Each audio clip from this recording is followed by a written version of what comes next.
അധ്യായം 22 21 മുതൽ 41 വരെയുള്ള വാക്യങ്ങൾ. ബാലാമിൻ്റെ കഴുത. ബാലാം രാവിലെ എഴുന്നേറ്റ് കഴുതയ്ക്ക് ജീനിയിട്ട് മോവാബിലെ പ്രഭുക്കന്മാരോടൊപ്പം പുറപ്പെട്ടു. അവൻ പോയതുകൊണ്ട് ദൈവത്തിൻ്റെ കോപം ജ്വലിച്ചു. കർത്താവിൻ്റെ ദൂതൻ വഴിയിൽ അവനെതിരെ നിന്നു. കഴുതപ്പുറത്ത് സഞ്ചരിക്കുന്ന ബാലാമിൻ്റെ കൂടെ 2 ഭൃത്യന്മാരുണ്ടായിരുന്നു. കർത്താവിൻ്റെ ദൂതൻ ഊരിയ വാളുമായി വഴിയിൽ നിൽക്കുന്നത് കണ്ട് കഴുത വയലിലേക്ക് ചാടി. വഴിയിലേക്ക് തിരിച്ചു കൊണ്ടുവരാൻ ബാലാം അതിനെ അടിച്ചു.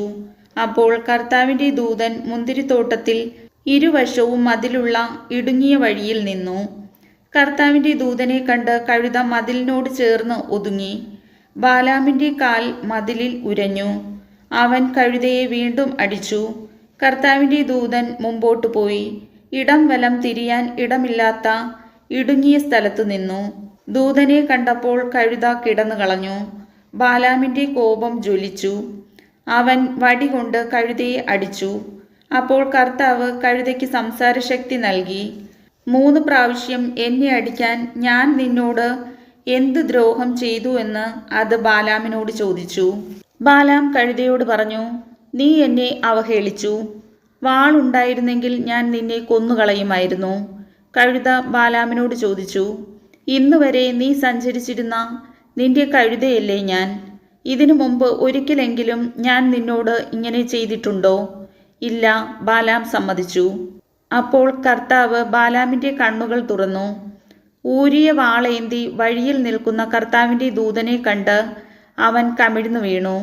കർത്താവിൻ്റെ ദൂതൻ ബാലാമിനോട് പറഞ്ഞു, കഴുതയെ 3 പ്രാവശ്യം അടിച്ചതെന്തിന്? നിന്റെ യാത്ര വിവേകശൂന്യമാകയാൽ നിന്നെ തടയാൻ ഞാൻ വന്നിരിക്കുന്നു. ഈ 3 പ്രാവശ്യവും കഴുത എന്നെ കണ്ടാണ് തിരിഞ്ഞു പോയത്.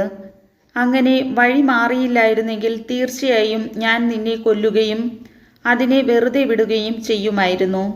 അപ്പോൾ ബാലാം കർത്താവിൻ്റെ ദൂതനോട് പറഞ്ഞു, ഞാൻ പാപം ചെയ്തു പോയി. അങ്ങ് എനിക്കെതിരെ വഴിയിൽ നിന്നത് ഞാൻ അറിഞ്ഞില്ല. ഇത് അങ്ങയുടെ ദൃഷ്ടിയിൽ തിന്മയെങ്കിൽ ഞാൻ തിരിച്ചു പൊയ്ക്കൊള്ളാം.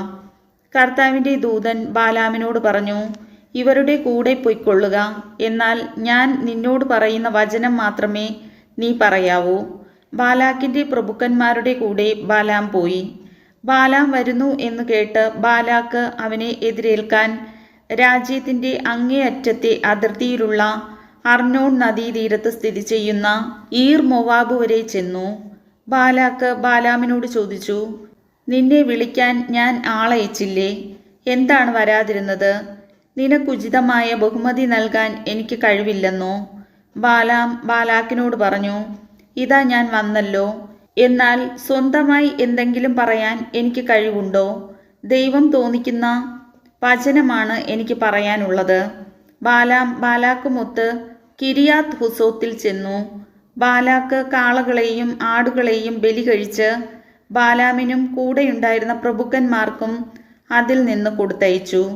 പിറ്റേന്ന് ബാലാക്ക് ബാലാമിനെ ബാമോത്ബാൽ എന്ന പൂജാഗിരിയിലേക്ക് കൂട്ടിക്കൊണ്ടുപോയി. അവിടെ നിന്ന് അവൻ ഇസ്രായേൽ പാളയത്തിൻ്റെ ഇങ്ങേയറ്റം കണ്ടു. കർത്താവിൻ്റെ വചനം.